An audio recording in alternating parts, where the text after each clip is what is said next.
In 1990, a nearly complete specimen of Tyrannosaurus rex was unearthed.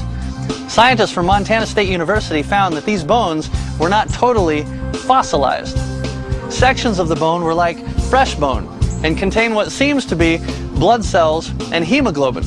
In 2002, scientists split open a T-Rex thigh bone and discovered flexible, even elastic, soft tissue meat still inside.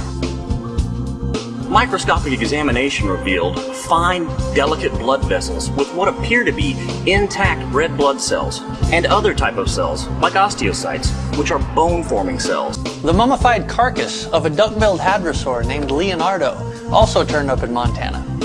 The preserved soft tissue, covering 90% of the fossil, contained muscle, nail material, a beak, and skin. Wow. All this has been found inside dinosaur bones, eh? Well, since this comes from a couple of guys who call themselves the Truth Group, I have to point out that one or two assertions aren't exactly, well, truthful. Firstly, there was no soft tissue meat inside the 2002 T-Rex bone. I know, because unlike the Truth Group, I actually read the paper by Mary Schweitzer reporting her discovery. She describes the microscopic material she found as transparent soft tissue vessels which floated freely in the demineralizing solution. In other words, not meat. And she makes absolutely no mention of finding red blood cells in the dinosaur bones. All she describes are round red microstructures. And she didn't find osteocytes either. Schweitzer describes finding microstructures virtually identical in size, location and morphology to osteocytes found in modern ostriches. It's possible, of course, that they were once osteocytes, just as this fossil was once a finger bone and this was once a coral. Now they're not. Apart from that, soft tissue didn't cover 90% of the fossil hadrosaur. That's right, scientific paper again.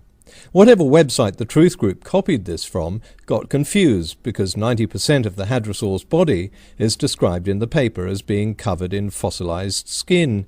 That's not skin, it's fossilized skin, which means that all the skin has been replaced by minerals.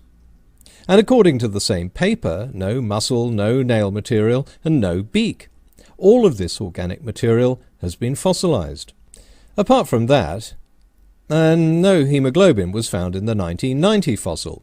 Again, read the paper. What Schweitzer says she found wasn't hemoglobin, which is a protein, but hemoglobin breakdown products. And again, the Truth Group insists she found blood cells, but in the paper she makes absolutely no mention of finding blood cells. Apart from that, the Truth Group did get one thing right. The T-Rex fossil was found in 1990. Congratulations on the research, guys. So let's just recap. We know from researchers who examined and described the soft tissue that no blood cells were found in dinosaur bones, no osteocytes, no hemoglobin, no meat, no flesh. No one has ever squeezed blood out of any dinosaur's soft tissue. Got that? You know, we actually find dinosaur soft tissue, things like red blood cells, and can you imagine that lasting millions of years? We actually found blood cells in a T-Rex bone in 1990 in the state of Montana. And they still had hemoglobin inside. These are actual photographs of dinosaur flesh found in a T-Rex bone in March of 2005. We have now found fresh flesh not only in T-Rex material, but also hadrosaur and titanosaur. Yes, we do have something between our ears.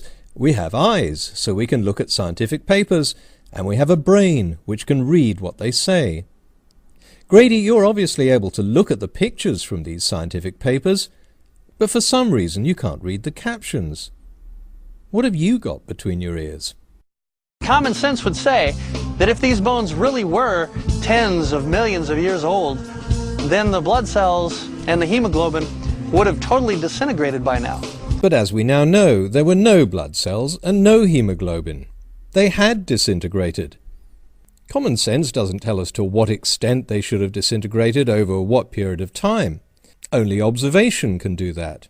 Common sense once told us that heavy objects fall faster than light ones. Common sense told us that a boat made of metal can't possibly float, that living organisms can't possibly survive in temperatures that would melt lead. But in all these cases, common sense was wrong. In science, we put our observations ahead of our beliefs. For those of the evolutionary mindset, they're busy scrambling, trying to prove how dinosaurs and soft tissue survived for over 65 million years. Yes, the question isn't whether organic residue survives in 70-million-year-old fossils. The question is how. After all, most fossils don't contain any remnant soft tissue. So how does it happen in a few exceptional cases? Schweitzer noticed that all the fossils containing this material had several things in common. They were buried rapidly in sandstone, they were found several meters below ground, and the soft tissue was found inside unbroken bones.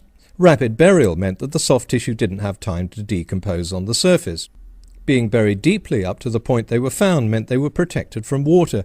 They were also protected from oxidation. And because the soft tissue was found inside bones, it had effectively spent the last 80 million years in a sealed and buried canister. So none of this is a problem for geologists. It's just another discovery. Any other problems? One thing that's been a real problem to evolutionists are what are called polystrat tree trunks, like this one, which is going through a large vein of coal. Now, how could all that vegetable material be laid down there, and yet this tree trunk is going through it? Well, this has never been a problem for geologists, but do go on. You see all these sedimentary layers, but jutting through them are these fossilized trees. Here's a tree, still planted, and the evolutionists, if you didn't have the tree there, the evolutionists would look at all the layers of strata that are in this picture and go, oh yeah, billions of years or millions of years of strata. Well, that's quite a tree that can grow for millions of years up through all the strata. So you see that these tree trunks extend up through multiple layers of strata. The evolutionist only has three choices to solve this problem. One, you can either say that these trees somehow stood upright for millions and millions and millions of years while the dirt layers formed around them, which is impossible because the trees would rot away, right? Two, your only other option is this, that you can say these trees grew through hundreds of feet through solid rock looking for sunlight, which is impossible. Or three, you could say, hey, those trees got deposited that way in a worldwide flood, just like the Bible says. Are those the only options we've got, Billy? Well, of course, there is a fourth option. That's obvious to anyone who's ever observed nature in action. But it's so obvious, I'm going to see if the creationists can work it out for themselves. Any ideas?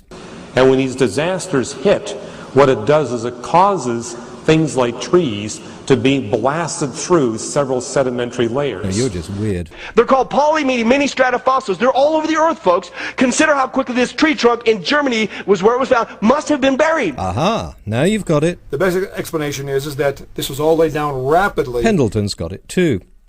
And these old dudes have figured it out. So this is an indication that they were buried very rapidly. So we have a fourth option on the table, that the trees were buried rapidly. And we can see that happening all around us every day, in swamps and estuaries and in flooded valleys. Tree wood can survive for hundreds and even thousands of years under the right conditions, and trees will stay upright as the sediment from floods and depositional mud and silt build up around them. But don't geologists tell us this material took millions and millions of years to accumulate? Kevin? If you didn't have the tree there, the evolutionists would look at all the layers of strata that are in this picture and go, oh yeah, billions of years or millions of years of strata. The idea that geologists conclude layers of rock always take millions of years to form is a fallacy that creationist preachers like to foist on their gullible congregations, safe in the knowledge that none of them will ever read a geology textbook. Of course, some thick layers of rock like chalk do take millions of years, but other types of rock get deposited much faster. We can see that today, and we can see seasonal flood deposits in rock layers millions of years old.